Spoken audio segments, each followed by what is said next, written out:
Leute, es kann jetzt nicht mehr lange dauern. Der heiß erwartete zweite Trailer für GTA 6 kommt bald. Und wie wahrscheinlich viele von euch mache ich mir schon so einige Gedanken darüber, was dieser wohl zeigen könnte. Und natürlich auch generell darüber, welche großen Fragezeichen ich bei GTA 6 noch sehe. Ob die alle im nächsten Trailer beantwortet werden, das bezweifle ich zwar, aber tatsächlich lässt sich eine ganz gute Prognose dazu abgeben, was wir in diesem Jahr von GTA 6 sehen werden, wenn man sich nur mal anschaut, wie Rockstar Games bei vorherigen Releases vorgegangen ist.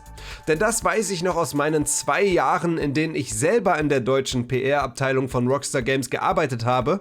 Man geht dort gerne sehr geplant und kontrolliert, ja fast formelhaft vor.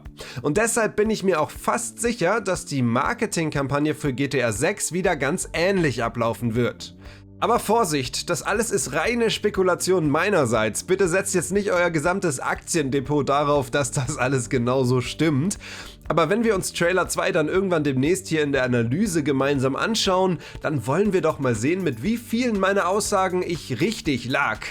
Ach, wisst ihr was? Lass uns doch eine Wette machen. Wenn ich mit allem komplett falsch lag, rasiere ich mir meinen Bart ab. So. Dieses Video wird euch präsentiert von Manscaped. Neues Jahr, neues Haar. Wenn ihr euch nicht gerade einer Laserbehandlung unterziehen wollt, dann werdet ihr auch nicht um die nächste Rasur herumkommen. Darum am besten gleich zum richtigen Werkzeug greifen. Zum Beispiel mit dem Performance Package 5.0 Ultra von Manscaped. Das All-in-One Grooming Kit enthält alles, was ihr für eure Körperhaarpflege braucht. Der Crop Soothe und Preserver dient der geschmeidigen Nachbehandlung und als Bonus legt euch Manscaped noch die Boxers 2.0 Midnight Bravo und die Shed 2.0 Toiletry Bag obendrauf.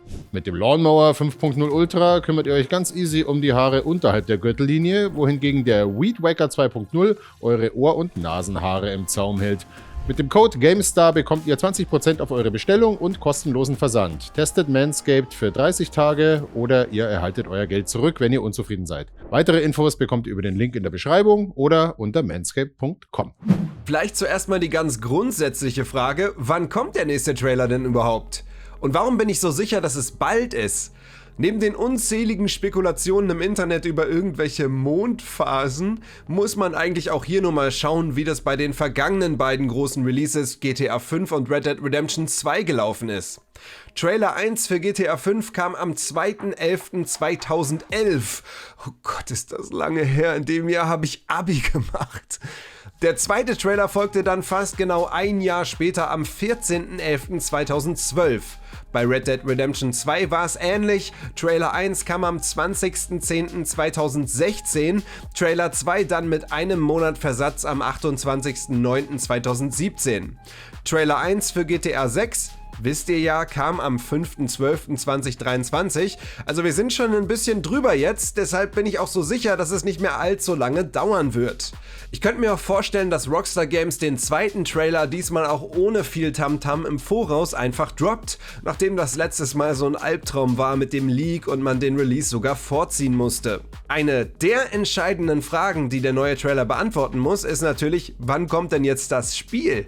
Im ersten Trailer hieß es nur 2025. Zunächst deuteten dann irgendwelche Aussagen von Take-Two-Chef Strauss Zelnick zum aktuellen Geschäftsjahr darauf hin, dass es sogar noch im Frühjahr 2025 passieren würde. Dann gab es Gerüchte, dass die Entwicklung langsamer voranschreite als geplant und wir haben uns alle schon auf den Herbst eingeschossen. Vor ein paar Tagen war sich der bekannte Brancheninsider Jason Schreier dann ganz sicher, GTA 6 erscheint erst 2026. Und trotz einer Stellenausschreibung von Rockstar Games, die noch auf 2025 deutet, muss ich euch leider sagen, auch ich bin mir sehr sicher, dass am Ende des nächsten GTA 6 Trailers ein 2026 stehen wird. Vielleicht schon im Frühjahr, vielleicht sogar mit einem konkreten Release-Datum, aber sicher sein können wir uns auch dann nicht, denn auch GTA 5 wurde kurzfristig noch von Frühjahr auf September 2013 verschoben und Red Dead Redemption 2 kam mit 2 Verschiebungen sogar ein ganzes Jahr nach dem ersten kommunizierten Release-Datum. Beide Spiele erschienen übrigens etwa 2 Jahre nach ihrem ersten Ankündigungstrailer. Das wäre dann also doch eher ein Argument für Frühjahr 2026. Und nein, ich glaube nicht, dass die PC-Version zeitgleich erscheinen wird. Dafür ist Rockstar bei ihren vorherigen Releases zu gut mit diesem Geschäftsmodell gefahren. Will heißen, Es gab zu viele Freaks, die sich das Spiel dann auch gleich zweimal gekauft haben. Aber jetzt mal zum Inhaltlichen. Was wird uns Trailer 2 denn voraussichtlich zeigen? Denn eine große Frage ist ja, worum geht's eigentlich in der Story? Trailer 1 war ja im Grunde nur eine Ansammlung von Stimmungsbildern, die uns die Spielwelt Vice City und Umgebung vorgestellt haben. Mit ganz kurzem Dialog von Protagonistin Lucia. Auch hier wieder die perfekte Parallele zum ersten Trailer von Red Dead Redemption 2. Musik, wunderschöne Panoramen, Grafik und am Ende ein Satz von Protagonist Arthur Morgan. When the time comes, you gotta run and don't look back. Ein Appetizer, der darüber hinaus noch nicht viel über die Handlung verrät. In Trailer 2 hingegen gab es dann jede Menge Zwischensequenzen mit Dialogen, die mehr über Charaktere und Story verrieten. Trailer 2 von GTA 6 könnte es ähnlich machen. Warum sitzt Lucia im Knast? Ist sie zu Beginn des Spiels dort? Währenddessen? Wer ist der Typ, mit dem sie im Auto sitzt und sich offenbar nahe steht? Ist das der von den Leaks kolportierte zweite Protagonist Jason? Vermutlich, aber die vermeintliche Bonnie-and-Clyde-Geschichte ist bislang noch nicht offiziell bestätigt. Auch spannend wird die Tonalität. Wie interagieren die Protagonisten mit der Spielwelt? Verkörpern sie selber verschiedene Aspekte des satyrischen GTA-Wahnsinns wie in GTA 5? Oder sind sie eher bodenständig und schauen zusammen mit dem Spieler eher kopfschüttelnd von außen auf diesen Wahnsinn drauf, wie Niko Bellic aus GTA 4 oder auch Arthur Morgan? Hat Rockstar mit Red Dead 2 Gefallen gefunden an einer deutlich ernsteren, tiefgründigen Erzählung hinter all dem Wahnsinn? Kann eine GTA-typische Parodie in unserer heutigen Welt überhaupt noch funktionieren? Auf all diese Fragen wird Trailer 2 zumindest eine erste Antwort liefern. Sowohl bei GTA 5 als auch bei Red Dead 2 war es jedoch erst Trailer 3, der die Geschichte so richtig zusammenhängend vorstellte. Der wird bei GTA 6 noch eine ganze Weile auf sich warten lassen. Und dann ist die große Frage, die wir uns natürlich alle stellen, wie wird sich GTA 6 spielen? Es wird ohne Zweifel gut aussehen, die Welt wird wieder wahnsinnig lebendig sein und Maßstäbe setzen, aber was ist das Killer-Feature im Gameplay? Tatsächlich enthüllen Rockstar das eigentliche Gameplay ihrer Spiele historisch immer recht spät. Bei GTA 5 etwa 2, bei Red Dead 2 etwa 3 Monate vor Release. Bei GTA 5 gab es ein 5-minütiges Gameplay-Video, in dem die Vielzahl von Nebenaktivitäten, die besonderen Heist-Missionen und der fließende Wechsel zwischen den Charakteren in Missionen und in der Open World vorgestellt wurden. Bei Red Dead 2 waren es sogar 2 5-minütige Videos.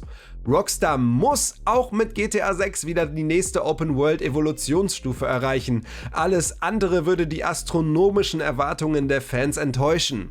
Aber was könnte so ein Killer-Feature sein?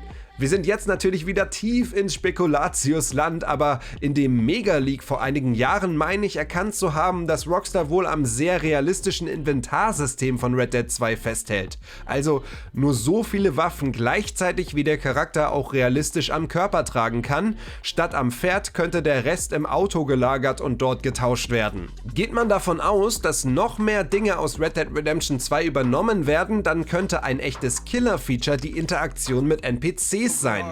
Die hat meiner Meinung nach bei Red Dead 2 nie so richtig viel öffentliche Anerkennung bekommen, wenn man bedenkt, was für dynamische Momente man damit ungeskriptet erleben konnte. Oft waren es natürlich auch nur völlig triviale Gespräche, aber dem Spieler endlich mehr Interaktionsmöglichkeiten mit der Spielwelt zu geben, als auf sie zu schießen, das war für mich immer so ein kleiner Funke aus der Zukunft von Game Design, der ja ganz rudimentär schon bei GTA 5 angefangen hat, wobei man dort meistens nur beleidigen kann. Ich bin mir fast sicher, dass wir dieses Interaktionssystem in einer noch viel ausgefeilteren Variante in GTA 6 erleben werden. Wenn Rockstar all die Zeit genutzt hat, um dieses System noch weiter auszubauen, dann hat es für mich durchaus das Zeug zum Killer-Feature. Macht euch aber keine Hoffnungen, dass es den großen GTA 6 Gameplay Reveal in naher Zukunft geben wird. Das wird ziemlich sicher erst wieder wenige Monate vor Release passieren. Und was sich vielleicht nicht alle, aber einige von euch jetzt fragen, wann spricht Rockstar über GTA 6 Online? Dass es wieder eine Online-Variante von Vice City geben wird, in der wir mit Freunden allerlei Chaos anrichten, Raubzüge planen und GTA-Dollar ausgeben können, das ist wohl so sicher wie das Amen in der Kirche. Vergleicht man das heutige GTA Online mit der Release-Version, dann merkt man schnell, wie viel sich in den über 11 Jahren dort getan hat. Man merkt aber auch, wie sehr das klapprige Codegerüst von 2013 nicht mehr dafür geeignet ist, all die neuen Features und Erweiterungen zusammenzuhalten. Wer sich einmal durch das fummelige Interaktionsmenü links oben gekämpft hat, um seinen Gesichtsausdruck zu ändern oder aber eine Firma zu gründen, der weiß, wovon ich rede. Auch wenn das Konzept GTA Online wohl eigentlich ein No-Brainer ist es extrem unwahrscheinlich, dass Rockstar damals schon klar war, was für eine gigantische Cash-Cow sie da geschaffen haben. Und dass sie diese über ein ganzes Jahrzehnt hinweg mit immer neuen Inhalten versorgen würden. Das Scheitern von Red Dead Online wird den Entwicklern dann gezeigt haben, dass es aber eben nicht ausreicht, das Grundgerüst von GTA Online mit ein paar rudimentären Veränderungen in ein neues Spiel zu übertragen, um diesen Ausnahmeerfolg zu reproduzieren. Aus dem Grund erwarte ich hier Großes. Rockstar wird hier eine zweite Cash-Cow erschaffen wollen, nein sogar müssen, um die extrem langen Entwicklungszyklen seiner Blockbuster durch stetiges Einkommen aus den Online-Modi supporten zu können. Ich bin mir sehr sicher, dass die ganze Welt von GTA 6 schon mit dem Gedanken gebaut wird, über Jahrzehnte auch die Kulisse eines stets erweiterten Multiplayer-Modus zu sein. Denn sind wir mal ehrlich, selbst wenn GTA 5 Online auch nach dem Release von GTA 6 weiter besteht, werden die Spielerzahlen ins Bodenlose fallen, sobald es da diese neue Welt gibt. Rockstar kann sich ein Scheitern von GTA 6 Online auf gar keinen Fall leisten. Wie ein GTA 6 Online aussehen könnte? Naja, zunächst mal wäre ich schon glücklich damit, wenn die Menüführung an die Fülle von Features angepasst ist, alle Spielmodi übersichtlich zugänglich sind und ich nicht permanent das Gefühl habe, hier platzt gleich alles aus allen Nähten. Was neue Features angeht, kann man einen Blick auf die extrem beliebte GTA 5 Roleplay-Szene werfen, die mit eigenen Servern und Spielclients eine ganz eigene Variante von GTA Online kreiert haben, die auf Twitch dafür sorgt, dass GTA 5 noch immer zu den meistgespielten Titeln zählt. Über Jahre war unklar, wie Rockstar Games selbst eigentlich zu diesen gemoddeten Versionen ihres Spiels steht, bis zum August 2023. Dort wurden derartige Mods nicht nur in den Community-Richtlinien anerkannt, Rockstar übernahm das Entwicklerteam CFX.RE, die Macher von 5M, einem der größten und beliebtesten dieser Roleplay-Server. Offiziell, um die GTA 5 Roleplay-Community besser unterstützen zu können, aber dass das der Hauptgrund für die Übernahme war, das glaube ich Ihnen keine Sekunde. Rockstar wird gesehen haben, was die Roleplay-Community in GTA 5 geschaffen hat und wird in GTA 6 ihr Stück vom Kuchen abhaben wollen. Es würde mich wundern, wenn CFX.RE nicht bereits jetzt am Online-Modus von GTA 6 mitarbeiten würden und diesen um Features erweitern, die die Roleplay-Server so beliebt gemacht haben. Wäre ja auch nur absolut logisch. Bevor wir etwas Offizielles zu GTA 6 Online sehen, dürfte es aber noch sehr lange dauern. Das war in der Vergangenheit immer der allerletzte Infodrop vor dem Release. Bei GTA 5 kam der Online-Trailer am 15.08.2013, also etwa einen Monat vor Release. Wobei der Online-Modus generell erst 2 Wochen später an den Start ging. Bei Red Dead Online gab es bis kurz vor Release überhaupt keine Infos und dann startete man einen Monat später erstmal sehr zurückhaltend in eine Beta-Phase. Soweit zu meinen GTA 6 Vorhersagen für das Jahr 2025. Wie gesagt, nehmt das Ganze mit einer Prise Salz. Sagt man das auf Deutsch überhaupt so? Egal. Ich bin sehr gespannt, wann wir dann tatsächlich einen weiteren Blick auf das Spiel bekommen. Wenn das passiert, dann sehen wir uns natürlich hier wieder zur Analyse.